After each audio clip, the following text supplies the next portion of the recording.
Why is Super Bowl weekend important when we're talking about real estate? Because historically in Connecticut, the timing was if you wanted to hit the spring market, if you wanted to be on at the beginning of the spring market, which in Connecticut is always the season where the most homes sell, then it was advantageous to get on the market immediately after the Super Bowl, because you've got the most buyers in the beginning of the spring market looking for homes, and you typically will have less inventory during that early spring as people are just getting their home ready. A lot of people come on in late spring, but we know that there's buyers out there looking as early as late January, early February. That's historically. Right now, you don't have to worry about that inventory issue, because if you're a seller, you are in the power position. You are in total control when it comes to homes competing against you. We are at an all-time low right now for what we call months of inventory. The rolling 12 is 2.3 months of inventory. And on a monthly number right now, we're at 1.5 months of inventory the last 30 days, which is the lowest we've ever seen in the state of Connecticut since we started collecting data on the MLS back in 2003, 2004 timeframe. 2004, before that run up, or when that run up was starting, we were still always over 3 months of inventory every single month. And the rolling 12 back then was basically 4. And so right now sitting at 2 for the rolling 12, and the monthly number right now, as we sit here today in the last 30 days, being at 1.5 months of inventory, we are in a situation where there's absolutely no homes basically in most price ranges, certainly not in the median price points in the state of Connecticut for single family homes than we've seen ever. So if you're going to put your house on the market, you don't have to worry about rushing it on in the sense that, Super Bowl weekend, normal, in the history of real estate, Super Bowl weekend is when you want to get on so that you can be out ahead. You're already ahead. You can put it on right now and be ahead of inventory. What I will say though is I like this time. I've liked January because there's just so much demand right now and there's so little inventory. I like going on now. I like going on in 2 weeks, Super Bowl. I like going on 2 weeks after that if you're not ready right now. I mean, the next 30 days are going to be great for a seller. I can't see much past, a half a year. I think this whole first half of 2022 is going to be really good for sellers. You're going to be able to sell at what is essentially the highest price points we've ever seen for single family homes in Connecticut. You're going to be able to sell pretty quick depending on your price range and your marketing plan. And you're going to be able to generate competition, which gives you the best terms, right? When you have more people competing, that means the likelihood of getting a cash offer or somebody to waive an appraisal or somebody that's waiving inspections or maybe doing all 3 for you, giving you your timeline if you need more time or less time as a seller. All of those things are going to be working to your advantage when you have competition. So I think you can go on, if you're thinking about selling in this market, a single family home in Connecticut, you can go on to the market almost any time here in Q1. You don't have to go with getting on early because you're going to see all this competition. Even if we had a ton of competition come on over February, let's say in February, there's just all of a sudden a whole bunch of people that want to sell your house, but you are not ready yet. You're still going to have, there's so much buyer demand. You're still going to have buyer demand in March and in April and in May. So you could theoretically still not miss out on seeing those high price points and that competitive situation. Now, if you're like me and you just like a guarantee, you want certainty, you want the cheat code, and you're selling your property in 2022, then you'd sell it now, because right now it's a guarantee that you're going to have competition.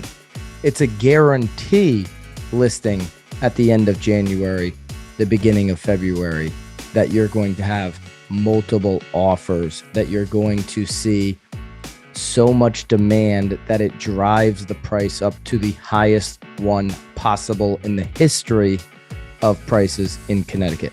That's a guarantee. Does the end of March, beginning of April look that strong? Well, when we have this little inventory, one could guess that it could, but I like certainty.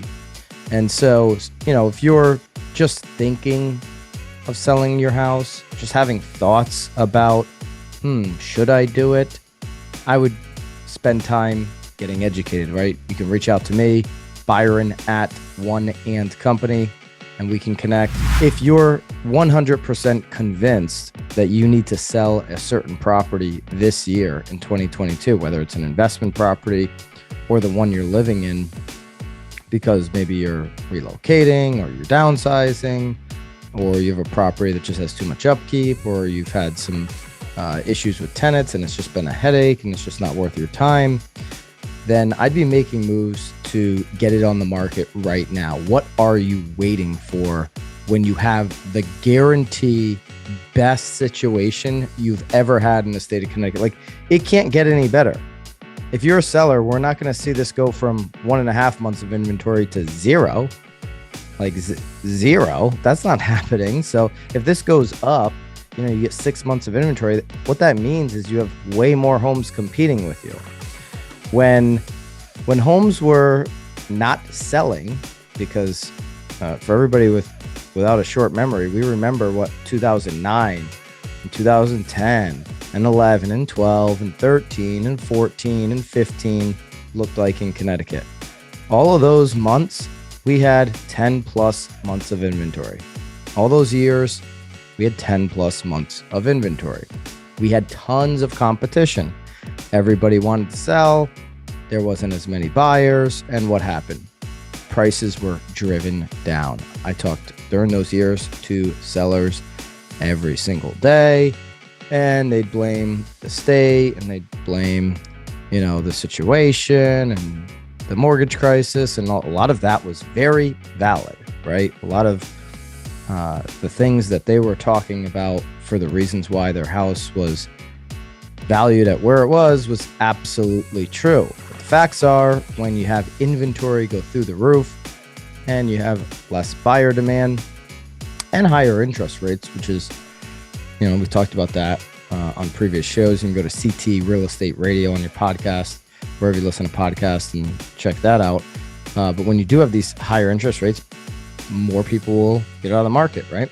Like, that is what the other side looks like. So we're sitting right now in a situation here at the end of January. We got a couple days left in January or beginning of February, where you can be guaranteed to have the best environment for a seller in the state of Connecticut that has ever existed. And if I'm going to sell my house in 2022, I'm going to do it in the best environment, not the unknown of, I really want to, I want to hold on to the summer here, and maybe I'll put it on the market in, October of 2022. In October, we could be, the way things are looking, we could be at 4% interest rate. There could be less buyers. We could theoretically have more inventory. It's hard to see it right now because the setup is so good if you're a seller.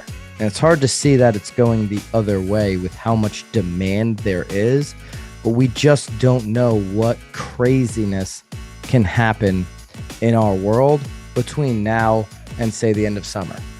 We just don't know what's going to happen. We don't know what's really going to happen in the economy in February.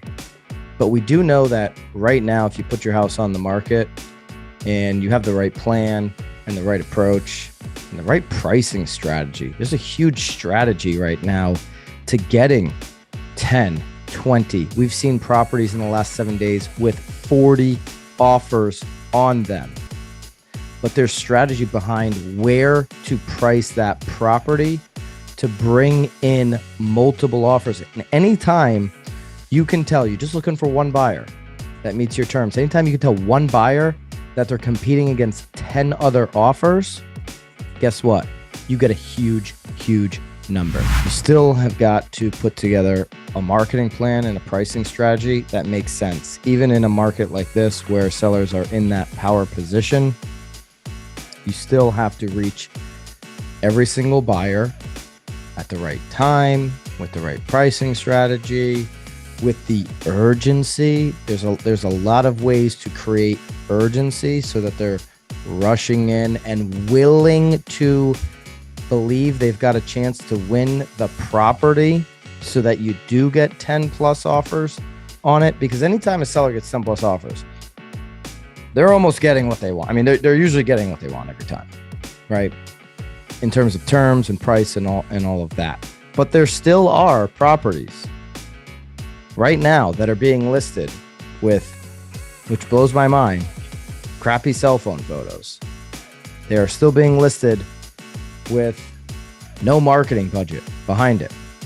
They're just getting a hold of an agent who maybe is a part-timer, maybe it's a cousin or something, and they're just letting that agent slap the property on the MLS, and that agent's still getting a high percent. It blows my mind. It just really blows my mind.